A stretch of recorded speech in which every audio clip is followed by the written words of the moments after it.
밤에 장막이 내려앉은 서울의 심장부, 그 정점에 위치한 펜트하우스는 도시의 소음이 닿지 않는 고요한 섬과 같았다. 거대한 통유리창 너머로 펼쳐진 현란한 불빛들이 마치 먼 세상의 이야기처럼 아득하게 느껴졌다. 은성그룹의 회장 강진우는 값비싼 가죽 소파에 몸을 묻은 채 손에 든 위스키 잔을 무의미하게 흔들고 있었다. 얼음이 녹아내리며 내는 희미한 소리만이 정막을 깨뜨렸다. 지난 5년이라는 시간은 그에게서 모든 색채를 앗아갔다. 아내 서윤아가 감쪽같이 사라진 그날 이후 그의 세상은 잿빛으로 변해버렸다. 대한민국 최고의 부와 권력을 손에 쥐었지만 그 모든 것은 텅 빈 껍데기에 불과했다. 밤마다 그는 같은 악몽에 시달렸고 낮에는 억지로 유능한 경영자의 가면을 쓴 채 살아가야만 했다. 윤아의 흔적을 찾기 위해 동원했던 막대한 자금과 인력은 아무런 성과도 없이 흩어졌다. 그때 그의 앞에 놓인 낡은 서류 봉투가 시선에 들어왔다. 일주일 전 익명으로 배달된 것이었다. 그 안에는 빛바랜 사진 한 장과 주소지가 적힌 쪽지 하나가 전부였다. 사진 속에는 희미하게 윤아를 닮은 여인의 옆모습이 담겨 있었고 배경은 서울의 가장 낙후된 동네 중 하나인 독산동의 어느 낡은 시장 골목이었다. 경찰과 사설 탐정 모두가 가망 없는 단서라고 했지만 진우에게는 마지막 남은 지푸라기였다. 그는 결심했다. 더 이상 허울뿐인 왕좌에 앉아 무기력하게 기다릴 수만은 없다고. 자신의 존재가 알려지는 순간 보이지 않는 곳에 숨어 있을지 모를 적들이 윤아의 마지막 흔적마저 지워버릴지도 모른다는 불안감이 그의 심장을 옥죄었다. 그래서 그는 가장 완벽한 위장을 선택했다. 세상에서 가장 눈에 띄지 않는 존재, 누구도 신경 쓰지 않는 투명인간. 그는 바로 청소부가 되기로 마음먹었다. 결심을 실행에 옮기는 데는 오랜 시간이 걸리지 않았다. 그는 충직한 비서에게 최소한의 연락망만 남긴 채 무기한 휴가를 선언했고 그룹의 경영은 가장 신임 많은 전문 경영인에게 맡겼다. 수십억을 호가하는 명품 시계와 최고급 맞춤 정장을 벗어던지고 시장에서 산 낡은 작업복과 값싼 운동화로 갈아입었다. 수년간 공들여 관리해온 머리는 일부러 헝클어뜨렸고 일부러 며칠간 면도도 하지 않아 거친 수염이 얼굴을 뒤덮었다. 거울 앞에 선 그의 모습은 더 이상 은성그룹의 냉철한 지배자 강진우가 아니었다. 그저 세상의 무게에 찌들어 하루하루를 힘겹게 살아가는 중년의 남자 그뿐이었다.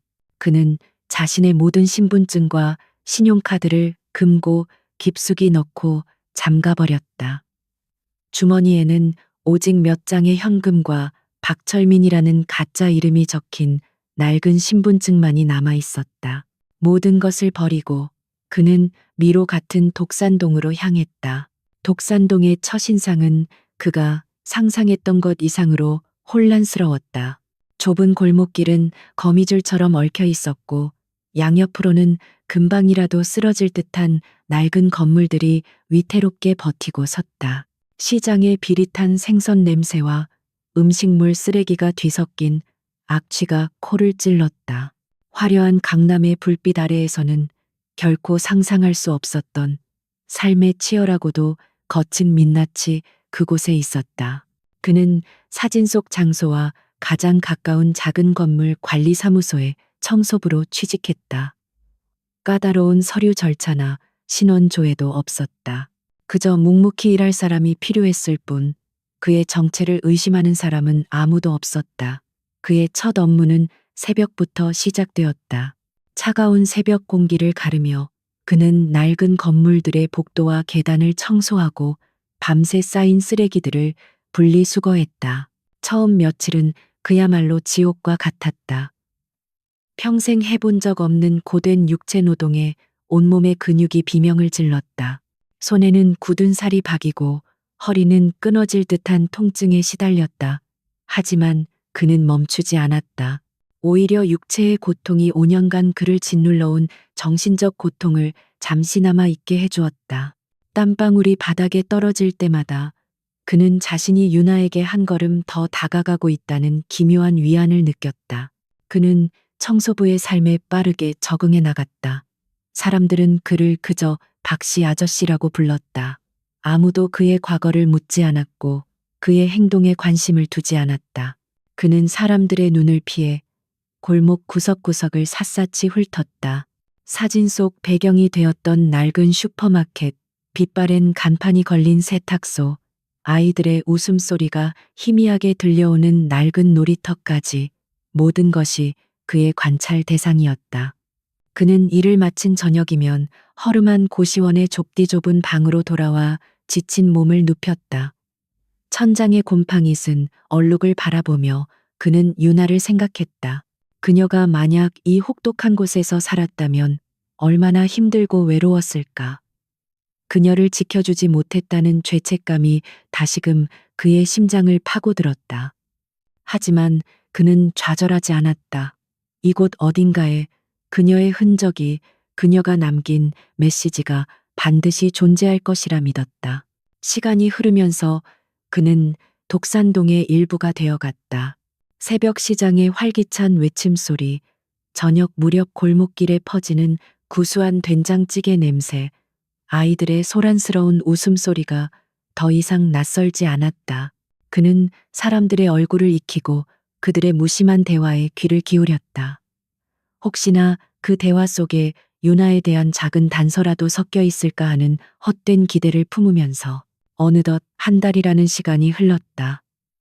아무런 성과도 없는 날들이 반복되었지만 진우의 눈빛은 처음 이곳에 왔을 때보다 더욱 깊고 단단해져 있었다. 그는 이제 더 이상 화려한 과거에 얽매인 남자가 아니었다. 그는 차가운 현실의 바닥에서 오직 하나의 목표만을 향해 나아가는 끈질긴 사냥꾼이었다. 그의 심장은 여전히 아내를 향한 그리움으로 뜨거웠고 그의 이성은 냉철하게 다음 단계를 준비하고 있었다. 그는 밤이 깊어가는 창밖을 바라보며 조용히 읊조렸다. 유나야, 어디에 있든 내가 반드시 찾아낼게. 조금만 더 기다려줘. 그 목소리는 누구에게도 들리지 않았지만 독산동의 차가운 밤 공기를 가르며 간절하게 울려 퍼졌다. 그의 길고 외로운 싸움은 이제 막 첫 장을 넘겼을 뿐이었다. 그는 내일도 어김없이 새벽에 일어나 빗자루를 들고 거리로 나설 것이다. 희망의 가장 작은 불씨를 찾기 위해 시간은 무심하게 흘러갔고 강진우는 서서히 독산동의 풍경에 녹아들었다. 그의 손은 청소 도구에 완벽하게 익숙해졌으며 거친 작업복은 마치 제2의 피부처럼 편안해졌다.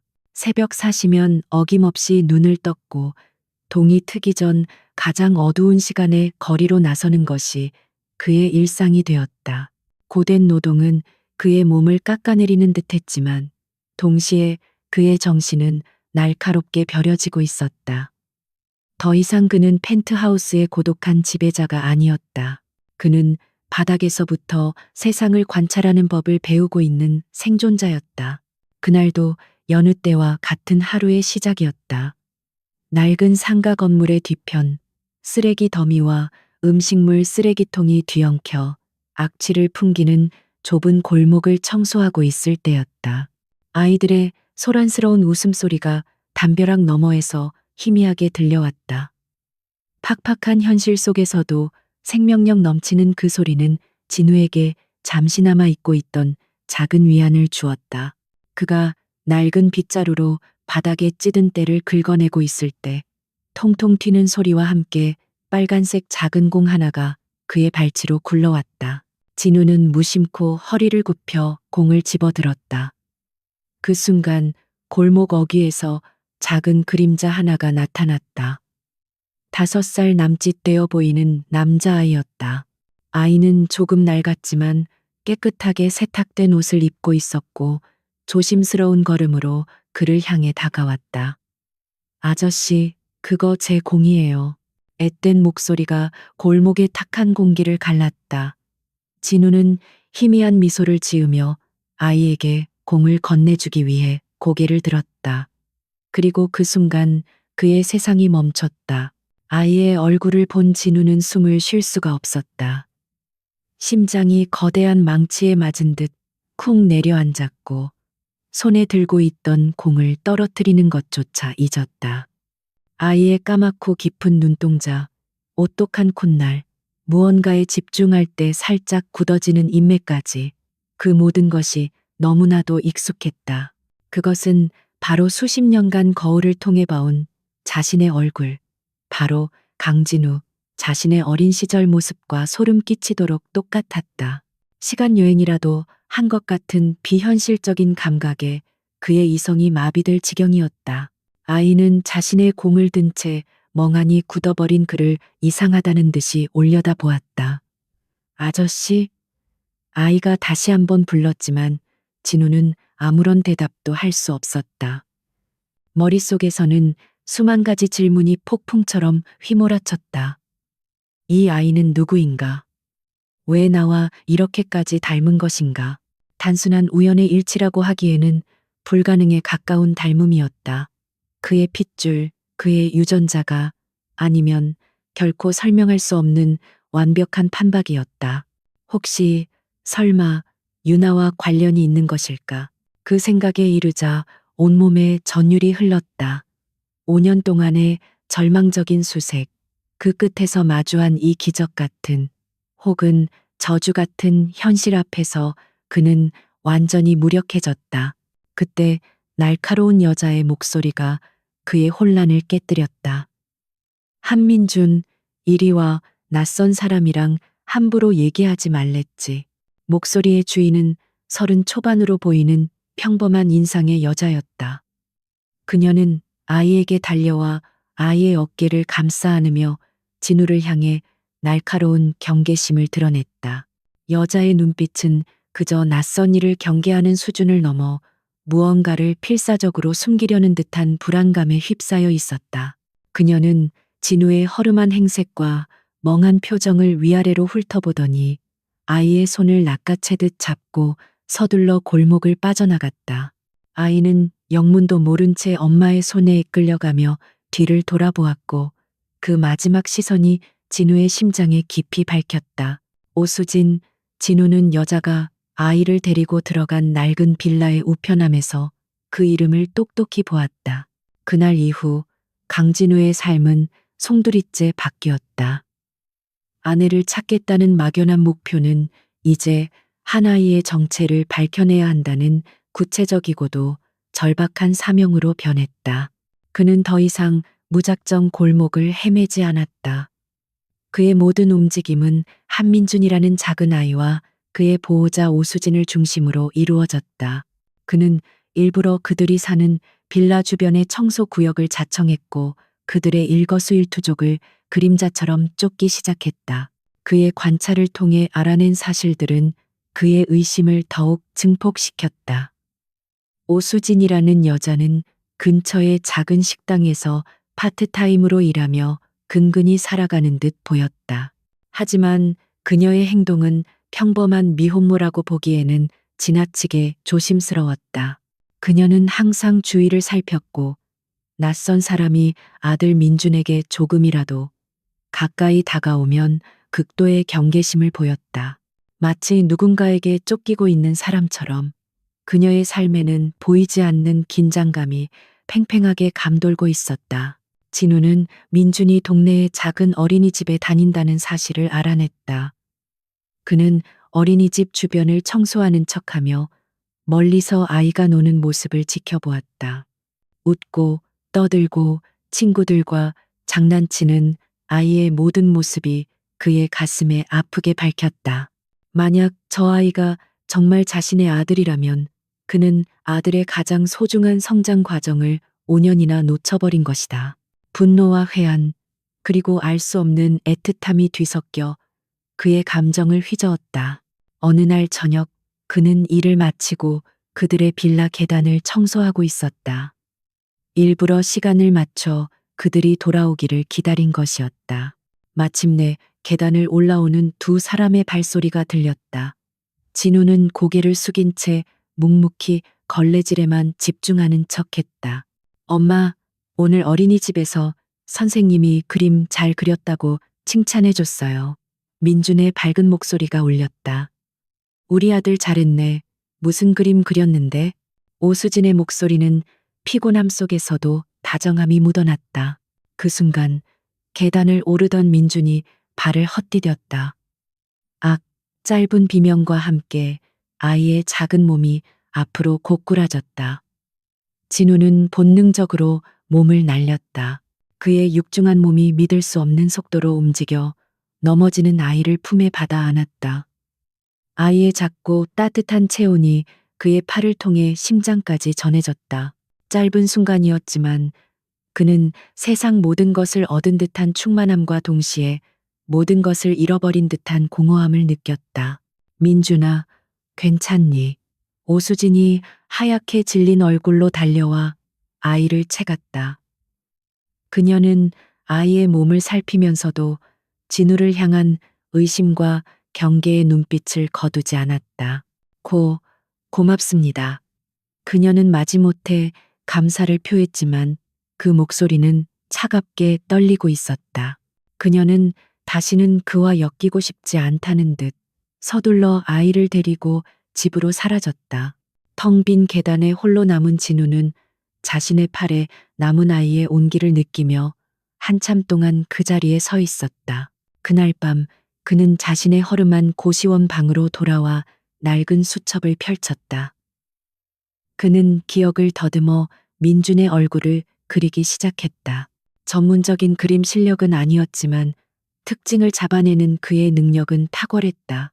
완성된 아이의 얼굴 스케치 옆에 그가 유일하게 간직하고 있던 아내 유나의 사진을 나란히 놓았다. 사진 속 유나의 눈매와 스케치 속 민준의 인매가 기묘하게 겹쳐 보였다. 진우는 더 이상 주저할 수 없었다. 이 의문을 풀기 위해서는 더 이상 청소부 박철민의 힘만으로는 부족했다. 그는 5년 만에 처음으로 세상의 정점에 군림하던 은성그룹의 회장 강진우의 힘을 사용하기로 결심했다. 그는 주머니 깊숙한 곳에서 아주 오랫동안 꺼내지 않았던 낡은 폴더폰을 꺼냈다. 단 하나의 번호만이 저장된 그의 가장 충실한 그림자에게 연락할 수 있는 유일한 수단이었다. 그는 조용히 통화 버튼을 눌렀다. 이제 판을 뒤흔들 시간이 왔다. 고요한 고시원 방 안. 강진우는 낡은 폴더폰을 귀에 댄 채 창밖의 어둠을 응시했다. 수화기 너머로 들려오는 목소리는 기계처럼 정확하고 감정이 배제되어 있었지만 그 속에는 절대적인 충성심이 담겨 있었다.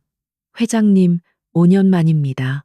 은성그룹의 그림자이자 그의 가장 날카로운 칼, 김 비서였다. 진우가 사라진 지난 한 달간 그는 단 한 번의 질문도 없이 묵묵히 자신의 자리를 지키며 회장의 귀환을 기다리고 있었다. 진우는 낮은 목소리로 그러나 한치의 오차도 없는 명확한 어조로 지시를 내렸다. 나의 존재는 철저히 비밀에 붙여야 한다. 내가 직접 연락하기 전까지는 누구에게도, 심지어 내 가족에게도 나의 행방을 알려선 안 돼. 그는 잠시 숨을 골랐다. 그의 심장이 세차게 뛰고 있었지만 목소리는 얼음장처럼 차가웠다. 그리고 두 사람을 조사해줘. 독산동에 사는 오수진이라는 여자와 그녀의 아들로 되어 있는 한민준이라는 5살짜리 아이. 두 사람에 대한 모든 것을 먼지 한 톨까지 샅샅이 파헤쳐 김 비서는 아무것도 묻지 않았다. 회장의 명령에는 언제나 그럴 만한 이유가 있다는 것을 그는 누구보다 잘 알고 있었다. 알겠습니다. 회장님, 은성그룹의 공식 라인이 아닌 외부의 유령팀을 가동하겠습니다. 어떤 흔적도 남기지 않을 겁니다. 전화는 짧게 끊겼다. 진우는 다시 혼자가 되었지만 이제 그는 더 이상 외롭지 않았다. 보이지 않는 거대한 기계의 톱니바퀴가 그의 의지에 따라 움직이기 시작했음을 알고 있었다. 이제 진실을 향한 본격적인 전쟁이 시작된 것이다. 며칠 후 진우는 평소와 다름없이 청소부의 삶을 이어가고 있었다. 그는 오수진과 한민준의 주변을 맴돌며 그들의 일상을 관찰했지만 섣불리 다가서지는 않았다. 김 비서의 첫 번째 보고가 오기 전까지는 섣부른 행동이 오히려 경계심만 높일 수 있다는 것을 알고 있었기 때문이다. 그는 그저 묵묵히 땀 흘리며 일했고 사람들의 눈에 띄지 않는 그림자처럼 존재했다. 첫 번째 보고는 암호화된 메시지를 통해 전달되었다. 내용은 지극히 평범했다. 서류상으로 오수진은 지방의 작은 도시 출신으로 몇 년 전 서울로 상경해 식당 등에서 일하며 아들을 혼자 키우고 있는 미혼모였다. 한민준의 출생신고서에는 아버지가 공란으로 되어 있었고 모든 서류는 법적으로 아무런 하자가 없었다. 진우는 잠시 허탈감에 빠졌다. 자신의 눈을 의심해야 하는 것인가? 그토록 강렬했던 확신이 그저 헛된 망상은 아니었을까? 하지만 그는 고개를 저었다. 아이의 얼굴에 새겨진 자신의 흔적은 결코 착각일 수 없었다. 서류는 거짓말을 할 수 있지만 핏줄은 거짓말을 하지 않는다. 그는 즉시 김 비서에게 추가 지시를 내렸다. 서류의 진위 여부를 확인해라. 디지털 기록을 믿지 말고 직접 발로 뛰어. 출생신고가 되었다는 병원, 그녀가 졸업했다는 학교, 과거에 살았다는 주소지까지 모든 것을 직접 확인해야 한다. 진우의 직감은 이 모든 것이 정교하게 조작된 거대한 거짓말이라고 속삭이고 있었다. 조사가 깊어질수록 진우의 심장은 더욱 강렬한 무언가에 이끌렸다. 그는 매일같이 민준의 모습을 멀리서 지켜보았다. 어느 날 오후 그는 어린이집 놀이터 구석에서 혼자 쭈그려 앉아 있는 민준을 발견했다. 다른 아이들은 신나게 뛰어놀고 있었지만 민준은 작은 자동차 장난감 하나를 손에 쥔 채 땅바닥에 그림만 그리고 있었다. 그 모습에서 그는 어릴 적 자신의 외로움을 보았다. 그는 자신도 모르게 발걸음을 옮겨 근처 문방구에서 가장 최신형 로봇 장난감을 하나 샀다. 그는 아이가 눈치채지 못하게 조심스럽게 다가가 아이가 앉아 있는 미끄럼틀 옆 벤치 위에 장난감을 놓고 조용히 자리를 떴다. 그리고 멀리 떨어진 나무 뒤에 숨어 아이를 지켜보았다. 잠시 후 고개를 든 민준이 벤치 위에 장난감을 발견했다. 아이의 눈이 휘둥그레졌다. 아이는 잠시 주위를 두리번거리더니 이내 조심스럽게 다가와 장난감을 집어들었다. 그리고 아이의 얼굴에 환한 미소가 피어올랐다. 그 순수한 기쁨의 미소를 보는 순간 진우의 가슴 속에서 단단하게 얼어붙어 있던 무언가가 녹아내리는 듯한 기분이 들었다. 며칠 뒤 그는 오수진과 민준이 함께 장을 보고 돌아오는 길에 마주쳤다. 오수진은 양손 가득 무거운 짐을 들고 있었고 민준은 그 뒤를 힘겹게 따라오고 있었다.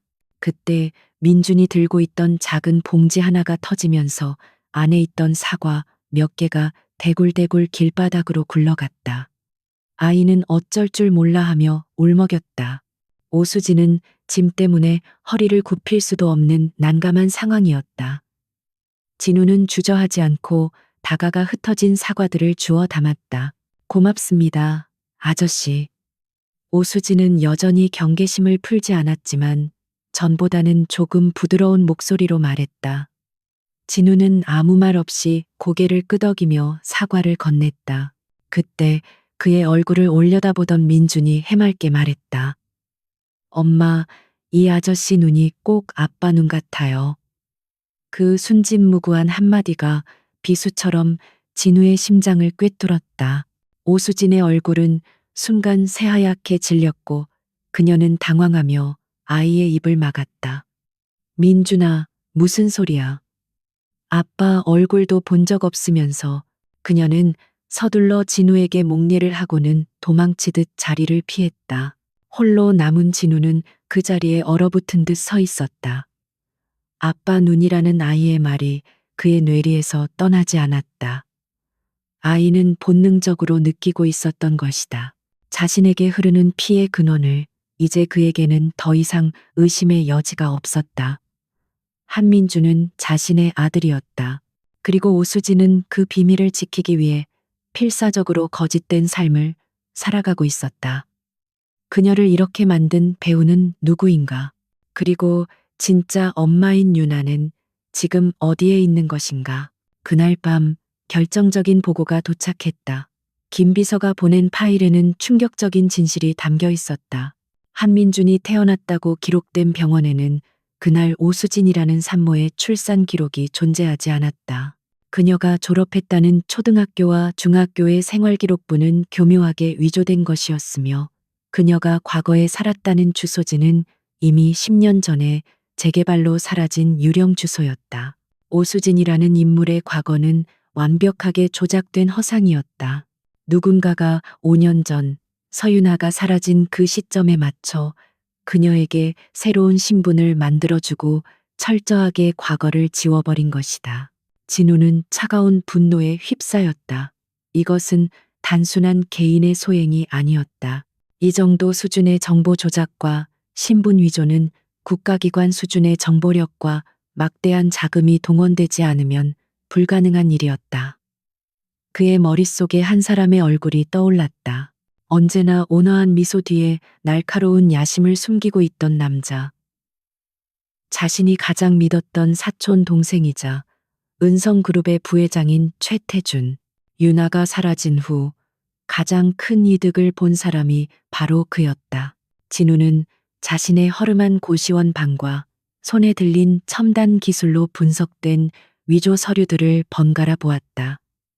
극과 극의 풍경 속에서 진실의 윤곽이 서서히 드러나고 있었다. 이제 더 이상 숨어 있을 시간은 없었다. 적은 이미 자신의 존재를 눈치채지 못했을지라도 분명히 이 주변을 감시하고 있을 터였다. 그는 이제 수세에서 공세로 전환해야 했다. 아들을 지키고 아내를 사라지게 한 원흉을 찾아내 응징하기 위해 그의 눈빛이 어둠 속에서 맹수처럼 번뜩였다. 거대한 폭풍이 독산동의 좁은 골목을 향해 다가오고 있었다. 은성그룹의 심장부, 최첨단 유리와 강철로 이루어진 회장실, 바로 아래층에 위치한 부회장실은 주인의 성격을 그대로 반영하듯 차갑고 계산적인 분위기를 풍겼다. 최태준은 거대한 책상에 앉아 홀로그램처럼 허공에 떠 있는 복잡한 주식 시세표를 바라보고 있었지만 그의 신경은 온통 다른 곳에 쏠려 있었다. 지난 5년간 그는 강진우라는 거대한 그림자 아래에서 숨죽인 채 자신의 힘을 키워왔다. 아내를 잃은 슬픔에 잠겨 경영 일선에서 반쯤 물러나 있는 사촌형은 그에게 더없이 좋은 방패막이자 기회였다. 하지만 최근 들어 무언가 미세하게 어긋나고 있다는 불길한 예감이 그의 목을 조여왔다. 설명할 수는 없었지만 거대한 조직의 흐름 속에서 느껴지는 아주 작은 불협화음이었다. 자신이 심어놓은 정보원들에게서 올라오는 보고는 평소와 다름없었지만 그 평온함 자체가 오히려 부자연스럽게 느껴졌다. 마치 폭풍전야의 고요함처럼.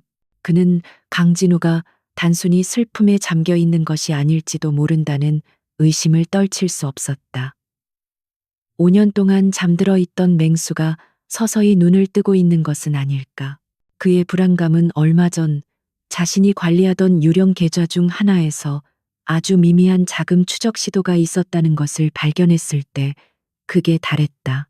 흔적은 순식간에 사라졌지만 그 방식이 너무나도 정교하고 대담해서 등골이 서늘해졌다. 이는 보통 해커의 소행이 아니었다. 국가급 정보기관이나 혹은 그와 동등한 자원과 능력을 가진 존재만이 가능한 일이었다. 그리고 최태준이 아는 한 그런 능력을 가진 사람은 대한민국에 단 한 명, 바로 강진우뿐이었다. 최태준은 자리에서 일어나 창가로 다가갔다. 발 아래 펼쳐진 서울의 풍경을 내려다보며 그는 자신의 가장 깊숙한 곳에 묻어두었던 보험을 떠올렸다. 바로 독산동에 숨겨둔 오수진과 그 아이. 그것은 강진우를 영원히 자신의 발 아래 묶어둘 수 있는 마지막 족쇄이자 동시에 모든 것을 파괴할 수 있는 가장 위험한 폭탄이기도 했다. 그는 더 이상 가만히 앉아 기다릴 수만은 없다고 판단했다. 먼저 움직여서 쥐구멍을 확인하고 혹시 모를 불씨를 미리 짓밟아 버려야만 했다. 그는 비서에게 연락해 자신의 손발처럼 움직이는 해결사들을 호출했다. 전직 조폭 출신들로 구성된 그들은 법의 테두리 밖에서 온갖 더러운 일을 처리하는 그의 사냥개들이었다. 독산동으로 가. 거기 사는 오수진이라는 여자와 아이의 상태를 확인해 너무 티나게 접근하지는 말고 동네 양아치들이 시비 거는 것처럼 자연스럽게 주변을 샅샅이 뒤져서 혹시라도 수상한 놈이 꼬였는지 알아보고 그 여자에게는 우리가 여전히 지켜보고 있다는 사실을 확실하게 각인시켜줘. 그의 목소리에는 피도 눈물도 없는 냉혹함이 서려 있었다. 며칠 후 독산동의 평화로운 오후는 불청객들의 등장으로 깨졌다. 험악한 인상의 남자 서너 명이 시장 골목에 나타나 좌판을 뒤엎고 행인들에게 시비를 거는 등 소란을 피우기 시작했다. 사람들은 겁에 질려 자리를 피했고 시장은 순식간에 아수라장이 되었다. 강진우는 근처 건물 옥상에서 이 모든 광경을 묵묵히 지켜보고 있었다. 그는 청소 도구를 정리하는 척하며 상황을 예의주시했다. 그의 직감은 저들이 단순한 동네 건달이 아니라고 경고하고 있었다. 저들의 움직임에는 분명한 목적성이 느껴졌다. 아니나 다를까 그들의 시선은 시장 입구에서 아이의 손을 잡고 걸어 나오는 오수진에게로 향했다. 진우의 심장이 차갑게 가라앉았다. 올 것이 온 것이다. 그는 조용히 허리에 차고 있던 무전기에 전원을 켰다. 혹시 모를 사태에 대비해 김 비서가 준비해둔 비상 연락망이었다. 하지만 그는 아직 움직이지 않았다. 적의 의도를 정확히 파악하기 전까지는 자신의 정체를 드러낼 수 없었다. 그는 자신의 분노를 억누르며 매서운 눈으로 그들을 주시했다. 남자들은 오수진과 민준의 앞을 막아섰다. 그들 중 우두머리로 보이는 자가 능글맞은 미소를 지으며 오수진의 턱을 거칠게 붙잡았다. 아줌마, 오랜만이네. 그동안 잘 지냈어? 위에서 잘 지내는지 보고 오라고 해서 말이야. 그의 말에 오수진의 얼굴이 새하얗게 질렸다. 그녀는 공포에 질려 떨면서도 본능적으로 아들 민준을 자신의 등 뒤로 숨겼다. 누구세요? 저는 당신들 몰라요. 그녀의 목소리는 형편없이 떨리고 있었다. 모르긴 뭘 몰라. 5년 전에 아주 큰 은혜를 입었으면 잊어버리면 안 되지. 안 그래? 남자는 비웃으며 민준을 향해 손을 뻗었다. 이 꼬마가 그 증거품인가? 아주 똘똘하게 생겼네. 그 순간 공포에 질려있던 민준이 용기를 내어 외쳤다. 우리 엄마 괴롭히지 마세요. 나쁜 아저씨. 아이의 외침에 남자의 표정이 굳어졌다. 어쭈, 이 새끼 봐라. 그가 아이를 향해 손을 올리는 순간 더 이상 지켜볼 수만은 없었다. 강진우가 움직인 것은 그야말로 순식간이었다. 그는 옥상 난간을 뛰어넘어 2층 높이에서 가볍게 착지했다. 그의 움직임은 고양이처럼 소리 없었고 맹수처럼 기습적이었다. 어이, 거기 아저씨들. 어린애랑 여자 상대로 그러는 거 별로 보기 좋은 모습은 아닌 것 같은데. 그의 목소리는 평소의 어눌한 청소부 박철민의 것이 아니었다. 그 속에는 강철 같은 의지와 듣는 이를 압도하는 위압감이 서려 있었다. 남자들은 갑작스럽게 나타난 허름한 차림의 청소부를 어이없다는 듯이 쳐다보았다. 뭐야, 이 병신은 죽고 싶어 환장했나? 우두머리가 비웃으며 그에게 다가왔다. 그러나 다음 순간 그의 비웃음은 고통스러운 비명으로 바뀌었다. 진우는 그가 휘두르는 주먹을 가볍게 피하며 그의 팔꿈치 관절을 정확하게 가격했다. 뚝 하는 소름 끼치는 소리와 함께 남자의 팔이 기괴한 각도로 꺾였다. 진우는 멈추지 않고 그대로 남자의 명치를 걷어찼고 거구의 남자는 비명도 지르지 못한 채 바닥에 쓰러져 거품을 물었다. 남은 두 명의 남자는 경악하며 동시에 진우에게 달려들었다. 하지만 그들의 거친 주먹은 단 한 번도 진우의 옷깃을 스치지 못했다. 진우의 몸놀림은 군더더기 없이 간결하고 효율적이었다. 그는 상대의 공격을 최소한의 움직임으로 흘려버리고 인체의 급소를 정확하고 무자비하게 공격했다. 그의 손에 들린 낡은 빗자루는 더 이상 청소 도구가 아니었다. 그것은 날카로운 창이 되었다가 단단한 몽둥이가 되어 상대의 무릎과 어깨를 가격했다. 불과 1분도 채 되지 않아 험악한 인상의 남자 3명은 모두 고통 속에 바닥을 뒹굴고 있었다. 진우는 그 어떤 표정의 변화도 없이 꺾인 팔을 붙잡고 신음하는 우두머리에게 다가가 그의 멱살을 움켜쥐었다. 최태준 부회장이 보냈나? 그의 나지막한 질문에 남자의 눈이 공포로 커졌다. 네, 네가 어떻게? 진우는 더 이상 대답을 들을 필요도 없다는 듯 남자의 머리를 벽에 가볍게 부딪혀 기절시켰다. 모든 것이 확인되었다. 진우가 뒤를 돌아보았을 때 오수진은 아들을 품에 꼭 껴안은 채 믿을 수 없다는 표정으로 그를 바라보고 있었다. 그녀의 눈에는 더 이상 경계심이 아니었다. 그것은 정체를 알 수 없는 존재에 대한 원초적인 공포와 경외감이었다.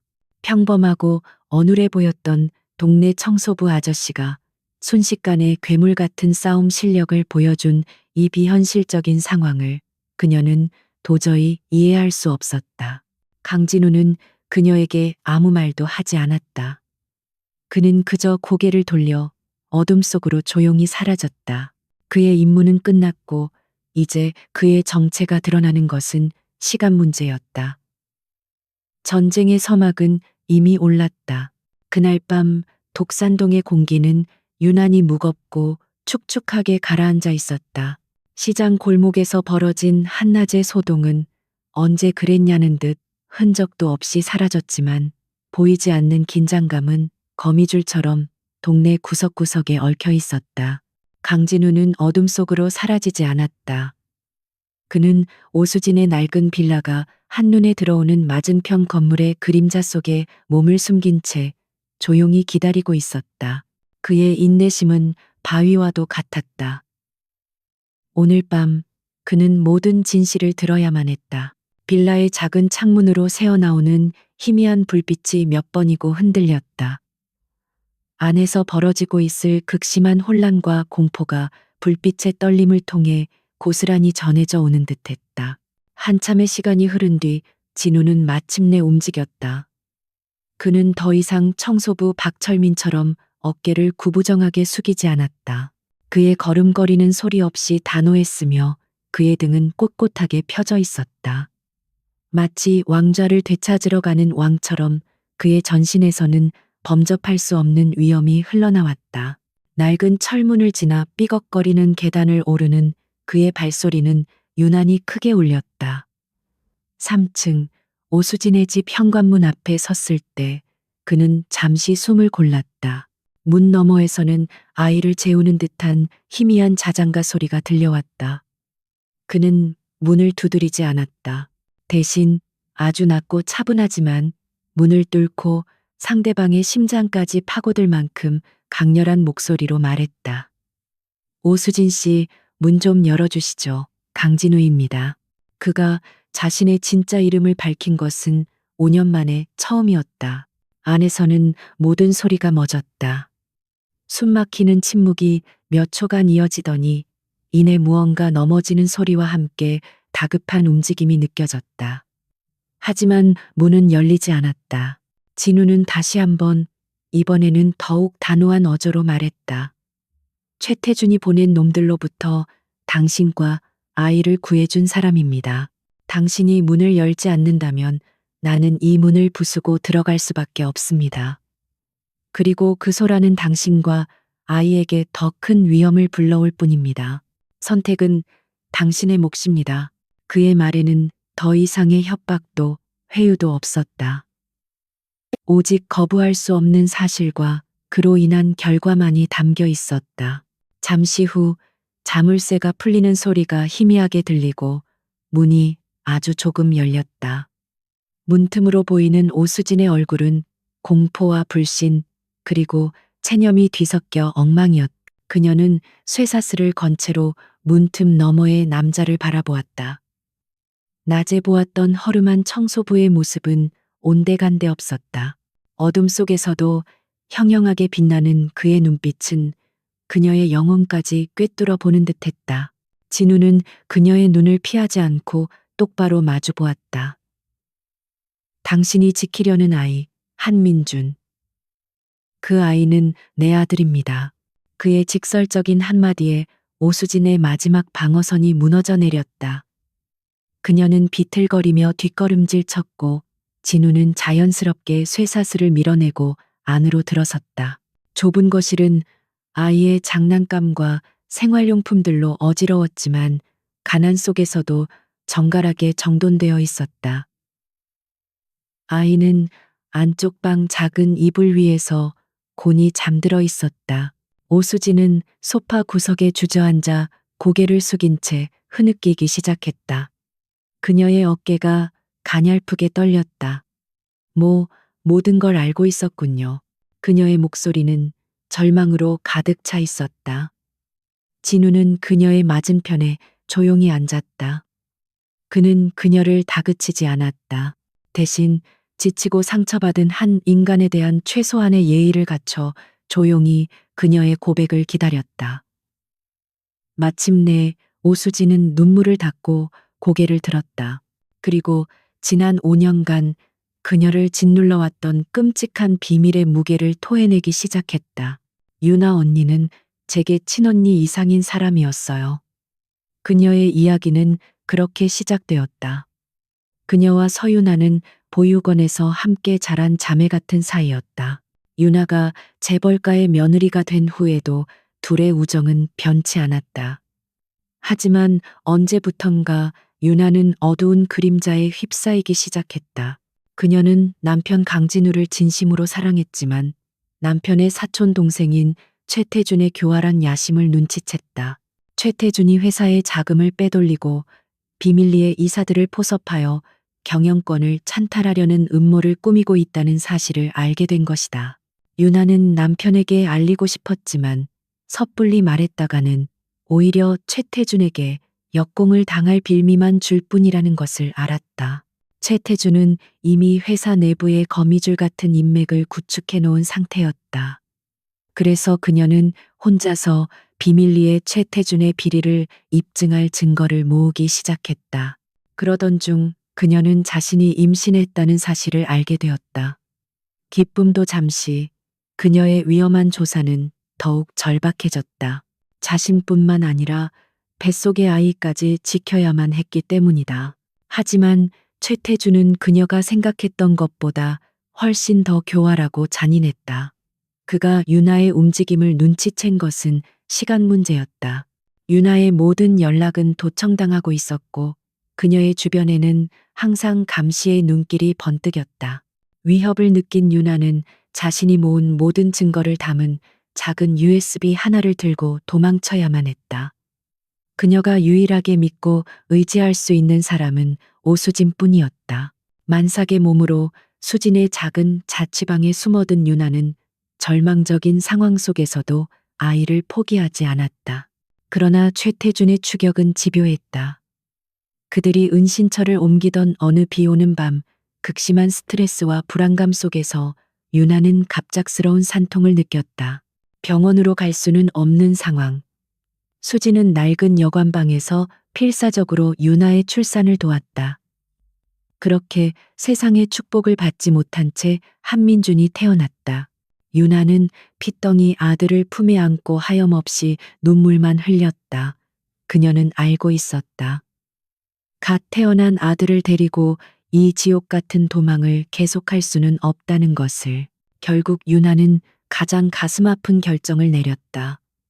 그녀는 아들의 베넷 저고리 속에 최태준의 비리가 담긴 USB를 숨기고 아이를 수진의 품에 안겨주었다. 수진아, 부탁이야. 이 아이 좀 지켜줘. 내가 모든 추격자들을 다른 곳으로 유인할게.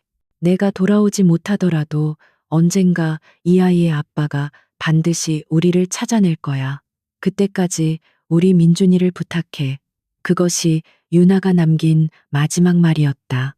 그녀는 수진에게 가짜 신분과 약간의 돈을 마련해 준 뒤 홀로 어둠 속으로 사라져 추격자들의 미끼가 되었다. 오수진의 이야기가 끝났을 때 방 안에는 무거운 침묵만이 감돌았다. 그녀는 다시 한번 오열했고 강진우는 굳게 담은 입술 사이로 나지막한 신음을 삼켰다. 그의 심장은 갈기갈기 찢어지는 듯했다. 아내가 자신과 아들을 지키기 위해 홀로 얼마나 끔찍한 고통과 싸워야 했는지 그는 이제야 알 수 있었다. 그의 눈에서 뜨거운 눈물 한 방울이 흘러내렸다. 5년 만에 처음으로 흘리는 눈물이었다. 오수진은 떨리는 손으로 벽에 걸린 낡은 액자 뒤에서 작은 비닐봉지를 꺼냈다. 그 안에는 낡은 베넷 저고리와 작은 USB 하나가 들어 있었다. 이것이 언니가 목숨을 걸고 지키려 했던 증거예요. 진우는 떨리는 손으로 그것을 받아들었다. 아들의 첫 옷과 아내의 마지막 투쟁의 증거. 그 작은 물건은 천근만근의 무게로 그의 손을 짓눌렀다. 이제 모든 조각이 맞춰졌다. 그는 잠든 민준의 방으로 조용히 들어갔다. 아이는 세상 모르고 평화롭게 잠들어 있었다. 진우는 아이의 머리맡에 조용히 무릎을 꿇고 아이의 작은 뺨을 조심스럽게 쓸어보았다.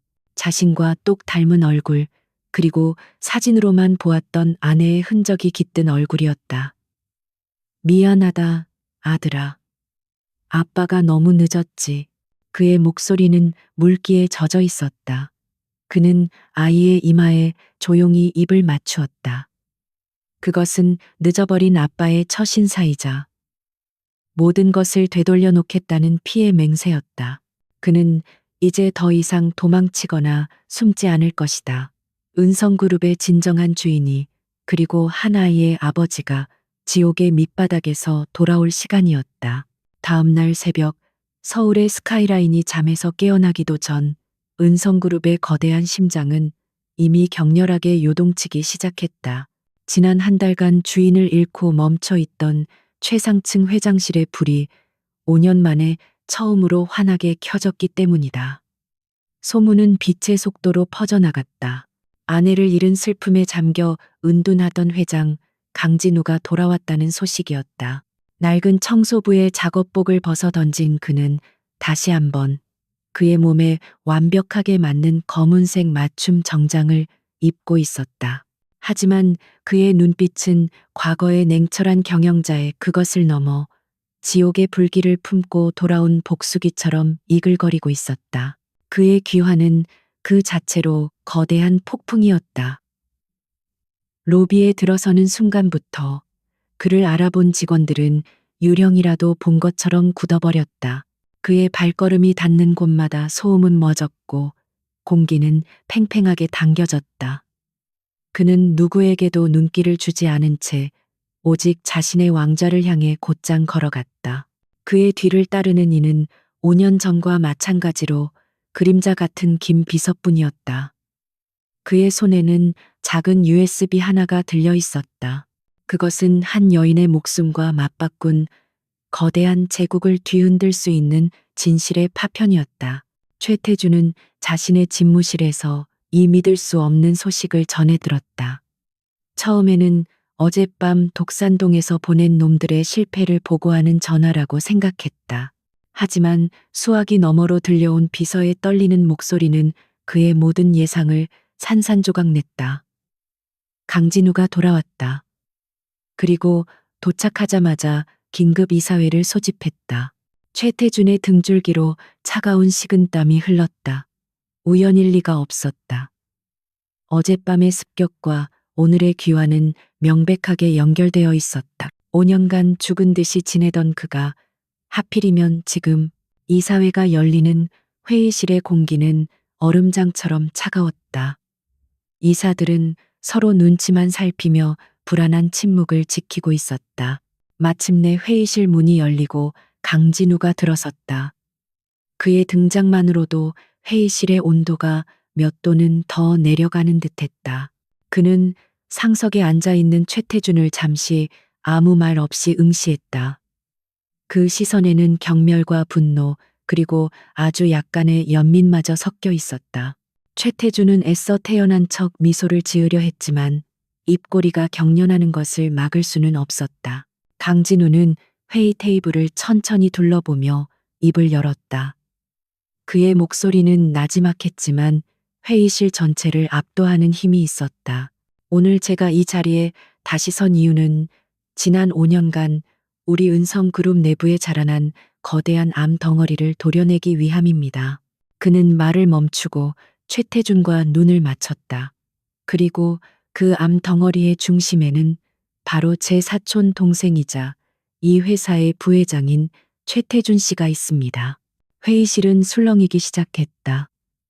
이사들은 믿을 수 없다는 표정으로 두 사람을 번갈아 쳐다보았다. 최태준은 자리에서 벌떡 일어났다. 형님, 이게 무슨 말씀이십니까? 5년 동안 형님 빈자리를 지키며 회사를 위해 헌신한 저에게 어떻게 이런 모욕을 주실 수 있습니까? 그의 목소리는 억울함을 호소하는 듯 했지만 눈동자는 불안하게 흔들리고 있었다. 강진우는 그의 연극을 비웃음으로 일축했다. 그는 김 비서에게 눈짓했고 김 비서는 회의실의 거대한 스크린에 USB를 연결했다. 스크린이 켜지자 처음 나타난 것은 최태준의 비밀 계좌 내역이었다. 수천억 원에 달하는 회사 돈이 유령 회사를 통해 그의 주머니로 흘러들어간 기록이 적나라하게 펼쳐졌다. 최태준의 얼굴이 하얗게 질렸다. 이건 조작된 겁니다. 누군가 나를 모함하려는 수작이야. 그가 소리쳤지만 그의 외침은 곧이어 스크린에 떠오른 또 다른 증거 앞에 힘을 잃었다. 그것은 최태준과 다른 이사들 몇몇이 나누는 대화의 녹취록이었다. 강진우를 몰아내고 회사를 차지하려는 그들의 추악한 음모가 고스란히 담겨 있었다. 녹취록에 이름이 언급된 이사들은 얼굴이 잿빛으로 변하며 고개를 숙였다. 이제 모든 것이 끝났다는 것을 직감한 것이다. 강진우는 자리에서 일어나 스크린을 가리켰다. 이 모든 증거는 5년 전 당신이 죽음으로 몰아넣으려 했던 내 아내 서윤아가 목숨을 걸고 남긴 것입니다. 그의 목소리는 분노로 떨리고 있었다. 그는 최태준에게 한 걸음씩 다가갔다. 내 아내를 어디에 숨겼지? 그리고 내 아들에게까지 손을 대려한 그 더러운 죗값을 어떻게 치를 생각이지? 아들이라는 단어가 나오는 순간 최태준의 눈빛이 광기로 번뜩였다. 그는 모든 것을 잃었다는 것을 깨달았다. 명예, 부, 권력, 모든 것이 한순간에 물거품이 되었다. 이성을 잃은 최태준은 절망적인 마지막 카드를 꺼내 들었다. 그에게 남은 것은 오직 폭력뿐이었다. 그는 옆에 있던 육중한 의자를 집어들어 강진우에게 미친 듯이 휘둘렀다.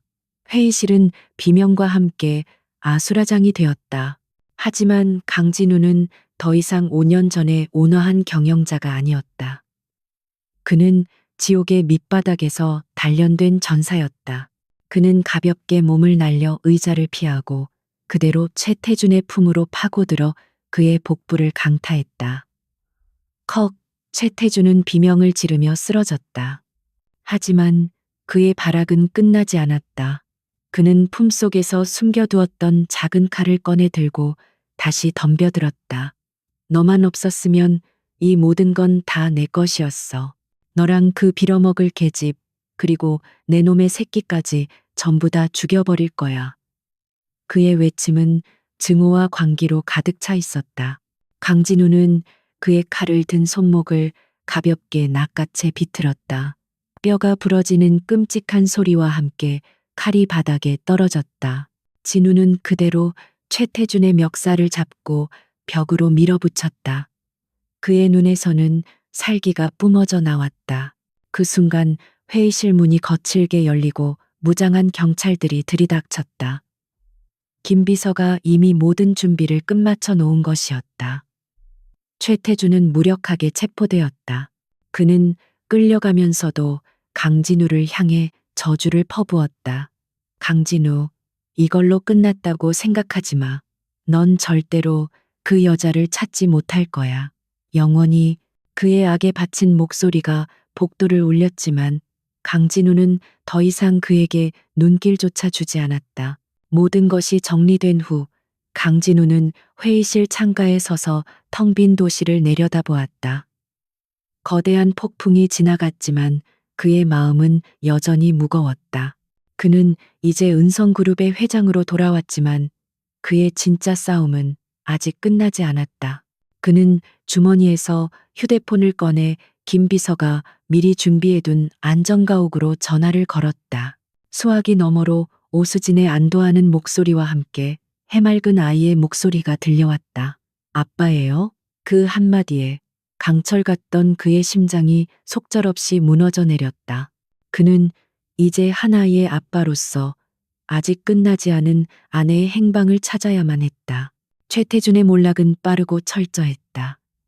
강진우가 5년간의 침묵을 깨고 휘두른 복수의 칼날은 한치의 오차도 한 줌의 자비도 없었다. 서윤아가 목숨 걸고 남긴 증거는 최태준의 숨통을 끊는 완벽한 올가미가 되었다.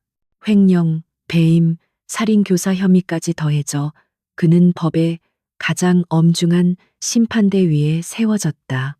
한때 은성그룹의 2인자로서 세상을 호령하던 그의 제국은 하룻밤 사이에 신기루처럼 무너져 내렸다. 그를 따르던 이사들은 모두 그룹에서 축출되었고 그의 추악한 범죄에 연루된 자들은 모두 죗값을 치러야만 했다. 강진우는 폭풍의 눈처럼 고요하게 모든 것을 정리했다. 그는 다시 한번 은성그룹의 절대적인 지배자로서의 면모를 보여주었지만 그의 마음은 결코 편치 않았다. 회사의 혼란을 수습하고 경영을 정상화시키는 일은 그에게 더 이상 최우선 과제가 아니었다. 그의 머릿속은 온통 최태준이 마지막으로 남긴 저주와도 같은 한마디, 넌 절대로 그 여자를 찾지 못할 거야 라는 외침으로 가득 차 있었다. 그것은 마지막 발악인 동시에 유나의 행방에 대한 유일한 단서이기도 했다. 진우는 그룹의 모든 정보망과 인력을 총동원하여 유나의 마지막 흔적을 추적하기 시작했다. 최태준의 신복들을 신문하여 얻어낸 희미한 정보의 조각들을 맞춰나갔다. 추적은 5년 전 유나가 마지막으로 목격되었다는 강원도의 한적한 산골 마을로 이어졌다. 진우는 모든 것을 김 비서에게 맡기고 직접 그곳으로 향했다. 그곳에 아내의 운명을 결정지은 진실이 잠들어 있을 것이라 직감했기 때문이다. 마을은 시간이 멈춘 듯 고요했다. 진우는 마을의 나이든 이장에게 5년 전 실종된 아내의 사진을 보여주며 탐문했다. 이장은 한참 동안 사진을 들여다보더니 희미한 기억을 더듬어 입을 열었다. 5년 전 폭우가 쏟아지던 어느 여름밤, 사진 속 여자와 비슷한 인상의 여인이 마을의 낡은 보건소에 잠시 머물렀다 갔다는 것이었다. 그녀는 몹시 지쳐 보였고 누군가에게 쫓기는 듯 불안해 보였다고 했다. 그리고 그녀는 동쪽 산으로 향하는 작은 샛길로 사라졌다고 했다. 진우는 심장이 내려앉는 기분으로 이장이 가리킨 산길로 향했다. 길은 사람의 발길이 끊긴 지 오래되어 수풀이 무성했다. 그는 마치 무언가에 이끌리듯 험한 산길을 헤치며 나아갔다. 몇 시간을 올랐을까 그의 눈에 작은 돌무덤 하나가 들어왔다. 인위적으로 쌓아 올린 것이 분명한, 하지만 누구의 것인지 알 수 없는 초라한 무덤이었다. 그 앞에는 비바람에 사가버린 작은 나무 십자가가 위태롭게 서 있었다. 그의 발걸음이 그 앞에서 멈췄다. 그는 직감적으로 알 수 있었다. 이곳이 바로 아내의 마지막 여정이 끝난 곳이라는 것을. 그는 떨리는 손으로 돌무덤 주변의 흙을 파헤치기 시작했다. 얼마 지나지 않아 그의 손에 작은 비닐에 쌓인 낡은 수첩 하나가 잡혔다. 그것은 유나의 필체로 가득 채워진 일기장이었다. 그는 숨을 죽인 채 젖은 흙을 털어내고 수첩의 첫 장을 넘겼다. 그곳에는 자신을 향한 사랑과 뱃속의 아이에 대한 기대, 그리고 최태준의 위협 속에서 홀로 싸워야만 했던 그녀의 두려움과 고통이 고스란히 담겨 있었다. 일기장의 마지막 페이지는 폭우에 번져 글씨를 알아보기 힘들었지만 그 내용은 진우의 심장을 갈갈이 찢어 놓기에 충분했다. 그녀는 추격자들을 자신에게로 유인하기 위해 일부러 수진과 아이와 반대 방향인 이곳으로 도망쳤다. 그리고 마지막 순간 더 이상 도망칠 힘이 남아있지 않았을 때 그녀는 스스로 절벽 아래로 몸을 던져 자신의 흔적을 완벽하게 지워버렸던 것이다. 그녀는 아들과 남편을 지키기 위해 세상에서 가장 고독하고 비극적인 선택을 한 것이었다. 유나야, 진우는 아내의 이름 부르며 무너져 내렸다. 그의 입에서 터져 나온 것은 절규에 가까운 오열이었다. 하늘도 그의 슬픔에 동참하는 듯 차가운 빗방울을 뿌리기 시작했다. 그는 아내의 마지막 흔적을 품에 안고 한참 동안 비를 맞으며 울었다. 5년간 그를 지탱해 온 마지막 희망이 산산조각 났지만 이상하게도 마음 한구석에서는 비극적인 안도감이 피어올랐다. 길고 길었던 지옥 같은 기다림이 마침내 끝난 것이다. 며칠 후 서울로 돌아온 강진우는 이전과는 다른 사람이 되어 있었다. 그의 눈에는 더 이상 복수심의 불길이 타오르지 않았다. 대신 모든 것을 받아들인 자의 깊고 슬픈 평온함이 자리 잡고 있었다. 그는 가장 먼저 오수진과 민준이 머물고 있는 안전가옥으로 향했다. 그는 두 사람 앞에 지난 며칠간의 이야기를 담담하게 털어놓았다. 오수진은 유나의 마지막을 전해 듣고 소리 없이 눈물만 흘렸다. 진우는 무릎을 꿇고 민준과 눈을 맞췄다. 민준아, 이제부터 내가 너의 아빠다. 많이 늦었지만 이제부터라도 세상에서 가장 좋은 아빠가 되어주고 싶어. 그래도 되겠니? 민주는 잠시 망설이더니 작은 손으로 진우의 눈물을 닦아주며 말했다. 이제 울지 마세요, 아빠. 엄마가 하늘에서 보고 있으면 슬퍼할 거예요. 그 순수한 위로에 진우는 아이를 힘껏 껴안았다. 그는 더 이상 은성그룹의 회장이 아니었다. 그는 그저 한 아이의 아버지일 뿐이었다.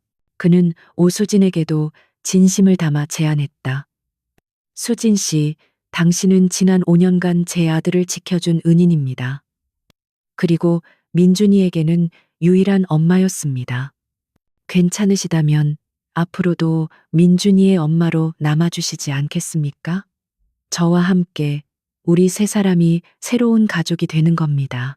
그의 제안에 오수진은 놀랐지만 이내 희미한 미소를 지으며 고개를 끄덕였다. 그들 세 사람은 유나라는 이름 아래 피보다 진한 유대로 묶인 특별한 가족이 되기로 한 것이다. 1년 후 한강이 내려다 보이는 넓은 정원이 딸린 저택에 세 사람의 웃음소리가 가득했다. 강진우는 더 이상 검은 정장만을 고집하지 않았다. 그는 편안한 옷차림으로 아들과 함께 잔디밭을 뒹굴며 축구를 하고 있었다. 오수진은 테라스에 앉아 그 모습을 바라보며 행복한 미소를 짓고 있었다. 강진우는 이제 더 이상 밤마다 악몽에 시달리지 않았다. 그의 옆에는 새로운 가족이 있었고 그의 가슴 속에는 아내를 향한 영원한 사랑과 감사가 별처럼 빛나고 있었다. 억만장자가 청소부로 변신해 시작했던 길고 외로운 여정은 마침내 세상 그 어떤 재산과도 바꿀 수 없는 가장 소중한 보물, 가족을 되찾는 것으로 끝을 맺었다. 그들의 머리 위로 비추는 햇살은 유난히 따스하고 눈부셨다.